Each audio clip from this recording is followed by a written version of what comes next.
ঘুম ভাঙতে, মানুষের ভুল ভাঙতে তো 54 বছর লাগার কথা না।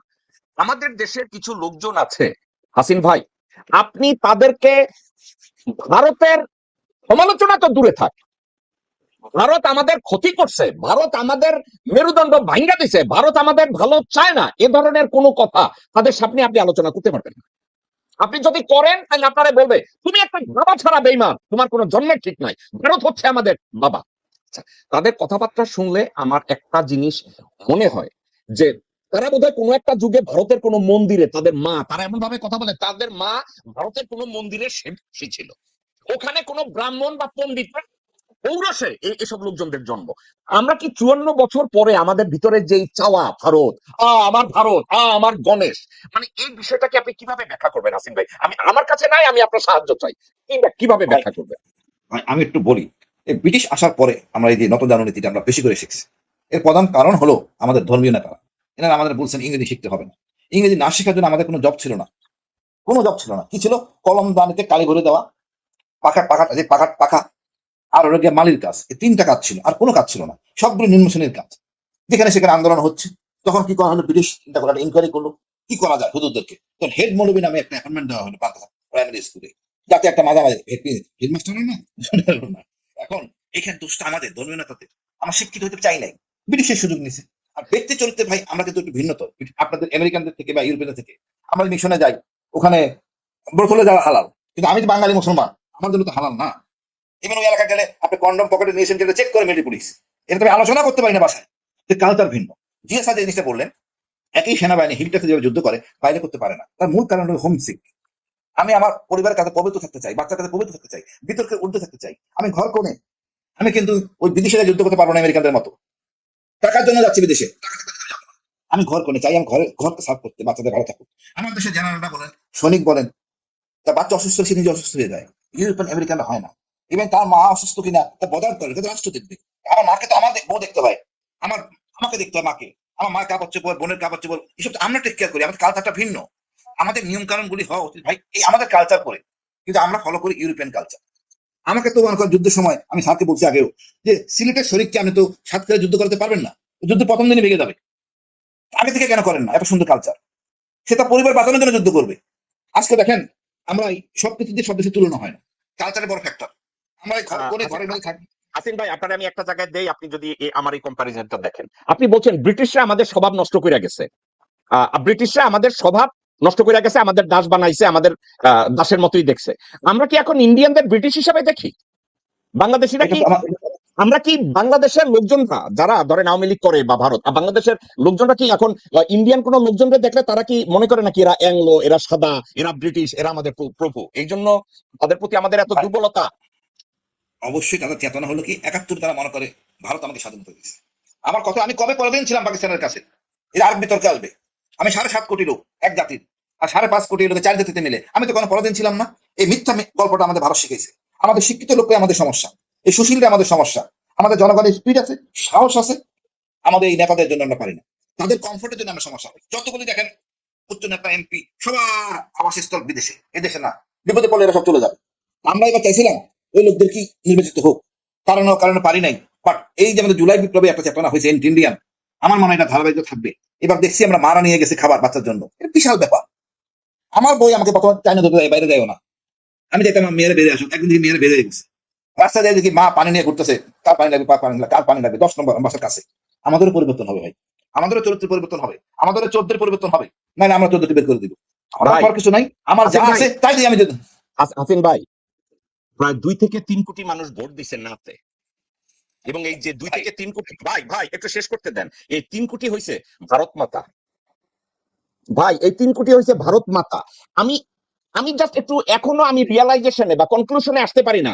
আমি জিয়া ভাইয়ের কাছে এই প্রশ্নটাই করব যে এক্স্যাক্টলি আমাদের দায়বদ্ধতাটা কোথায়? এই যে ভারত আমাদেরকে স্বাধীনতা দিছে, এই ধরনের অলিক একটা কথা, এই ধরনের ভুল একটা কথা, এই আমি বলি আপনাকে হাসিন ভাই এবং জিয়া ভাই, আপনাদেরকে আমি একটা কথা বলি।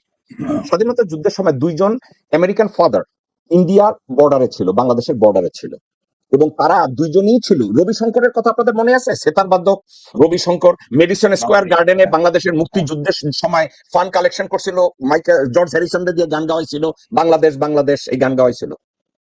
এই ফাদার আমাকে কথায় কথায় বলছে যে তোমরা কি জানো যে ভারত 66 বলছে 67, 68, 69 তাদের ইকোনমি এতটা খারাপ ছিল যে তাদের দুইটা ফ্রন্টে তারা যুদ্ধ করতেছিল। একটা অরুণাচল প্রভিন্সে চায়নার সাথে যুদ্ধ করতেছিল, পাকিস্তানের সাথে তারা ফাটাফাটি করতেছিল। তাদের ইকোনমি এত খারাপ ছিল তারা সৈনিকদেরও বেতন দিতে পারতেছিল না। তো আমি বললাম তারপরে তারা বাংলাদেশে ভাঙ্গার জন্য এভাবে কেন গেল? তো তোমার একটা কথা বলি, ওই সময় সোভিয়েত ইউনিয়ন থেকে ভারতকে একটা ডক্ট্রিন শেখানো হয়েছে যে if you fail to separate Pakistan, survival of India is not going to be sustainable. এটা তোমরা সার্ভাইভ করবা না, সো এটা তোমরা ভাঙ্গো। তো ওই ফাদার বলছে তোমরা কি জানো যে কতশো মিলিয়ন ডলার বাংলাদেশের মুক্তিযুদ্ধের জন্য পশ্চিমার থেকে তোলা হয়েছে এবং এটা ভারতের হাতে হ্যান্ড ওভার করা হয়েছে। আমি বলছি তোমার কি ধারণা আছে যে কত মিলিয়ন ডলার ভারতের হাতে দিছে পশ্চিমা বিশ্ব থেকে ডোনেশন তৈলা? সে হাসি দিয়া বলছে ক্লোজ টু বিলিয়ন ডলার। আমি বললাম এই বিলিয়ন ডলার তোমরা পাইলা কই? বিভিন্ন ব্লক থেকে সাহায্য করা হয়েছে, পাকিস্তান ভাঙ্গো, ভারতকে শক্তিশালী করো। আমি বললাম বাংলাদেশের মুক্তিযুদ্ধে ভারত কত খরচ করছে? তো ফাদার মিসকিত হাসি দিয়া বলছে, আমার অবাক কইরা দিয়া বলছে 123 মিলিয়ন খরচ করছে। আমি বললাম বাকি টাকা? বাকি টাকা দিয়া 67, 68, 69, 70 ভারতের যত সোলজারের আর সরকারি কর্মচারীদের বেতন দিতে পারে নাই, ওই বেতনগুলো এই সাহায্য থেকে তারা দিয়া দিছে। এখন আমি ইন্ডিয়ান অ্যাম্বাসেডরের আমি এই আপনাদের মতোই ইনফর্মাল ইন্টারভিউ করতেছিলাম আমেরিকায় 92 সালে। 1992-তে আইটিভি নামে আমেরিকায় একটা চ্যানেল আছে, ইন্ডিয়ান টেলিভিশন। ওই টেলিভিশনে আমি ইন্টারভিউ করতেছিলাম ইন্ডিয়ান অ্যাম্বাসেডর টু আমেরিকা। মজার কথা জিয়া ভাই, আমি এই সাবজেক্ট ওই অ্যাম্বাসেডরের জিজ্ঞাসা করলাম, আচ্ছা তোমরা টাকা তুললা এত, খরচ করলাম মাত্র 121 মিলিয়ন, আমাদের বাকি টাকাগুলো কই? রেসপন্স করছে, সে বলছে can I take a water break? আমি বলছি শিওর। ওয়াটার ব্রেকে সে আমার বোন রে বলছে, ma'am can I have a cup of water, because your brother is making me thirsty. আমাদের বাংলাদেশি লোকজনদেরকে আপনি কি এই কথাটা কাউকে বুঝাইতে পারবেন যে ভারত তোমাদেরকে স্বাধীনতা দেয় নাই? ভারতের কাছে আমাদের কৃতজ্ঞ হওয়ার কোনো এলিমেন্টস আমাদের কাছে নাই। এই কথাটাকে আমরা মাথা থেকে সরাইতে পারি না। হাসিন ভাই চেষ্টা করছে কালচারালি কথাগুলো বলায়। জিয়া ভাই আপনি রিসার্চ কইরা বা চিন্তায় আপনি কি কখনো পাইছেন আমাদের দেশের লোকজনরা এই পরমুক্তিটাকে আশীর্বাদ হিসাবে কেন মানতে চায়? জিয়া ভাই এটা এটার মেইন কারণ হলো আমাদের বামপন্থী রাজনীতিবিদরা, তারাই বারবার, কারণ আমাদের দেশের কিন্তু আপনি একটা জিনিস খেয়াল করে দেখবেন, ডানপন্থী যারা রাজনীতিবিদ তাদের কিন্তু কোনো মিডিয়া নাই। দে ডোন্ট হ্যাভ, এদের না আছে প্রিন্ট মিডিয়া, না আছে ইলেকট্রনিক মিডিয়া, কোনো কিছুই নাই। এখন এই সোশ্যাল মিডিয়ার যুগে তারা একটু সুযোগ পাইছে সোশ্যাল মিডিয়াতে তাদের কণ্ঠস্বর উঁচা করতে, এবং সেটাকে আবার বামপন্থীরা কিন্তু বলে যাচ্ছে বট বাহিনী, ঠিক আছে না? তো এই যে বামপন্থী যারা, তারা কিন্তু একেবারে বছরের পর বছর এরা হলো পেইড স্পিকার অফ ইন্ডিয়া, এবং এরা সবসময় বাংলাদেশের মানুষকে এই প্রিন্ট মিডিয়াতে এবং ইলেকট্রনিক মিডিয়াতে কন্টিনিউয়াসলি এই ন্যারেটিভই প্রচার করেছে যে বাংলাদেশের স্বাধীনতায় ইন্ডিয়া একটা বিরাট স্যাক্রিফাইস করেছে, তারা এতজন সৈনিক হারাইছে, এতজন মানুষ অফিসার হারাইছে বাংলাদেশকে স্বাধীনতা এনে দেওয়ার জন্য। বাট এই কথাটা কিন্তু ঠিক না। প্রথম কথা হচ্ছে যে বাংলাদেশ কিন্তু স্বাধীন এমনি হয়ে যেত, এই ইন্ডিয়ানদের দরকার ছিল না। বিকজ বাংলাদেশ কিন্তু পাকিস্তানিদেরকে, তাদেরকে বিভিন্ন জায়গা থেকে এমন ভাবে চেপে ধরছিল যে তাদের জন্য এটা একটা সময়ের ব্যাপার ছিল। হয়তোবা আমরা ডিসেম্বরে না পেয়ে এই স্বাধীনতা হয়তো ফেরত পেতাম, আমরা হয়তো পুরোপুরি পেয়ে যেতাম হয়তো ফেব্রুয়ারি বা মার্চ মাসের দিকে। কিন্তু এই সুযোগটা এই ইন্ডিয়ানরা তাদের লাস্ট মোমেন্টে সাকসেসটা তাদের নিজেদের পকেটে নেওয়ার জন্য তারা এই 13 দিনের এই যুদ্ধটা করলো পুরে। এবং আর পাকিস্তানিরা কি করেছে, তাদের ফাটা যে ট্র্যাপ, ওই ট্র্যাপে পা দিয়ে তারা কিন্তু ইন্ডিয়ানদেরকে ইনভাইট করছে এই যুদ্ধটা করার জন্য। আদারওয়াইজ কিন্তু বাঙালিরাই, এই বাঙালি যে মুক্তিযোদ্ধারা ছিল, তারাই কিন্তু এই দেশটাকে স্বাধীন, এবং তখন কিন্তু আমাদের স্পৃহা অন্যরকম থাকতো। তখন আপনি কি জিয়া ভাই আপনি কি বলতে চাচ্ছেন এই বামপন্থীরাই এই চিন্তা ধারণা এবং আমাদের অনুভূতিটারে জায়গায় রাখছে যে ভারত আমাদেরকে স্বাধীনতা দিছে, ভারতকে বাদ দেওয়া যাবে না? এক্স্যাক্টলি আপনি এমন কোন বামপন্থী রাজনীতিবিদ পাবেন না যে বলবে যে না, বাংলাদেশ স্বাধীনতা অর্জন করেছে তার নিজের যোগ্যতায়। এই কথা বলার একটা লোক নাই, একটা লোক নাই। বামপন্থীরাই কি এই কথাটাকে বাংলাদেশের জনগণকে বোঝানোর চেষ্টা করে যে না না, তারা কি আরো একটা জিনিস বোঝানোর চেষ্টা করে কিনা, সেটা হচ্ছে এই যে আমাদের স্বাধীনতাটা ভারতের সাথে থাকলেই আমরা ফিল করি, আমাদের আলাদা রাষ্ট্রের দরকারটা কি, আমরা এভাবে চালানোর মতো যোগ্য লোক কি আমাদের মধ্যে আছে? না, এই কথাটা তারা পাবলিকলি বলে না, কিন্তু তাদের সব অ্যাকশন এটা বোঝায় যে আমাদের তাদের সাথে ঘেঁষে থাকতে পারলেই আমরা অনেক রিচ থাকবো। তাদের কিন্তু তাদের বিচরণ ক্ষেত্রটা কিন্তু কালচারালি তারা they want to be tied with West Bengal. এবং কালচারালি যখন আপনি ওয়েস্ট বেঙ্গলের সাথে টাইট থাকবেন, দেখেন পলিটিক্স কিন্তু primarily comes from cultural position.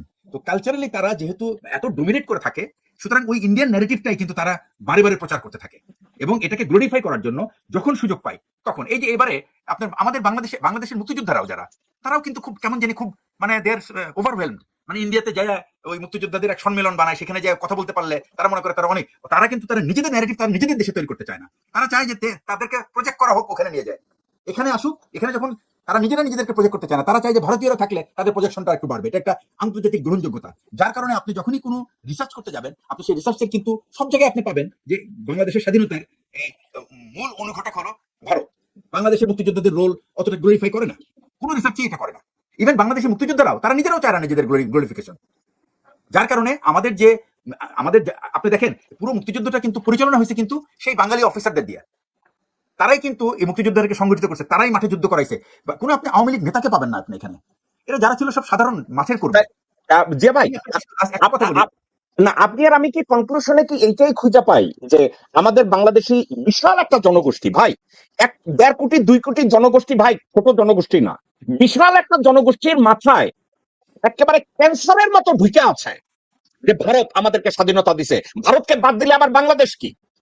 আমি আপনাকে এখানে একটু ডিফার করবো আমি এই জায়গাটা, সেটা হচ্ছে যে আমি ডিফার করবো এই কারণে আপনি যদি মনে রাখেন যে বাংলাদেশের কিন্তু ন্যারেটিভ তৈরি করে কিন্তু একটা খুবই ক্ষুদ্র অংশ।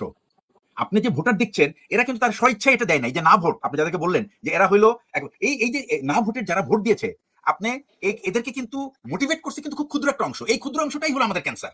সাধারণ মানুষ কিন্তু আমাদের ক্যান্সার না। আপনি যদি তাকে যদি খুব মানে আপনি কি বলেন নিউট্রাল দৃষ্টিকোণ থেকে তাকে যদি বুঝিয়ে বলতে পারেন যে দেখো তোমার দেশের স্বাধীনতা কিন্তু তোমার সন্তানরাই অর্জন করেছে, তাদের দান এটা, ভারতের তারা তো আমাদেরকে কোনো ট্রেনিংও দেয় নাই, সমস্ত ট্রেনিং কিন্তু দিছে আমাদের নিজেদের অফিসাররা।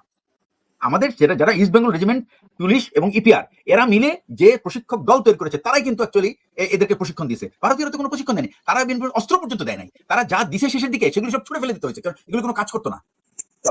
বাংলাদেশে কিন্তু প্রথম অ্যাটাকটা হয়েছিল কামালপুরে, সেই কামালপুরের অ্যাটাকের সময় প্রেসিডেন্ট জিয়াউর রহমান ওই ব্রিগেড অ্যাটাকে লিড করছিলেন এবং উনি ওনার ওয়্যারলেস সেট দিয়ে উনি কথা বলতে পারছেন বলে ওই ওয়্যারলেস সেট ফেলে দিয়ে উনি চিৎকার করে ওনার সিওদের সাথে কথা বলতেছিলেন। And then he shouted at the Indian division commander যে তুমি ভাই আমাকে যদি তুমি না দাও বাট যদি দাও সেটা যেন অবশ্যই কাজ করে। এটা কিন্তু আমি টকিং অ্যাবাউট ডিসেম্বর মাস। তো ডিসেম্বর মাসে যদি তার এই অবস্থা হয় তাহলে আপনি আগে কি দিচ্ছে, কিছু দেয় নাই। বাংলাদেশ যা কিছু করেছে সব ক্যাপচার্ড অস্ত্র দিয়ে তারা পাকিস্তানের। আপনি একটা কথা বলছেন জিয়া ভাই, বাংলাদেশের আমাদের মুক্তিযোদ্ধারাই তারা নিজেদেরকে গ্লোরিফাই করতে চায় না, তারাই ভারতকে গ্লোরিফাই করতে চায়। কেন ভাই এটা কেন? বিকজ তাদের তো নিজের কোনো প্ল্যাটফর্ম নাই এটা গ্লোরিফাই করার।